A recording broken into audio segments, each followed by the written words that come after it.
हाय दोस्तों, स्वागत है आपका हमारे इस फर्स्ट ब्लॉग अमरदीप पाठक यूट्यूब चैनल में।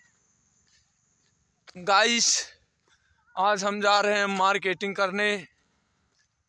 अपने गांव से बस थोड़ी ही दूर पे पहुंचे हैं और देखिए पीछे हमारा गांव दिखाई दे रहा है और मार्केटिंग करने के लिए हम निकल चुके हैं। और देखिए कितना परफेक्ट, कितना सुंदर, कितना अच्छी जगह है। देखिए ये हमारे यहाँ का सिवान है और ये है मेरा खेत जिसमें सरसों फूल लिया है। और देखिए ये सब दृश्य देख के, हरियाली देख के बहुत अच्छा लग रहा है।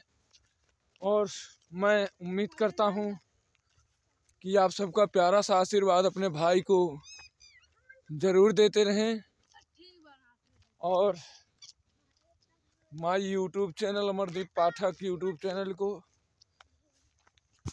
जम के सब्सक्राइब करें और लाइक करें, शेयर करें, कमेंट करें।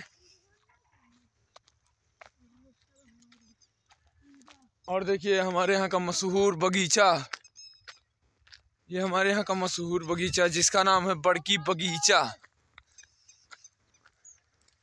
तो गाइस, अभी जब हम पहुँचेंगे मिठौल बाज़ार तो आप लोगों को दिखाएंगे वहाँ का दिव्य दृश्य, वहाँ का सबसे फेमस जगह, मिठौल बाज़ार का सबसे फेमस जगह बाबा मटेश्वर नाथ मंदिर। तो आप सब बने रहिए हमारे इस ब्लॉग में। बस यहाँ से थोड़ा सा दूर मिठौल बाज़ार है, तो मैं पहुंचकर आप लोगों को मिठौल बाज़ार का कुछ सुंदर सा, अच्छा सा आप लोगों को वहाँ का हम लोकेशन दिखाएंगे।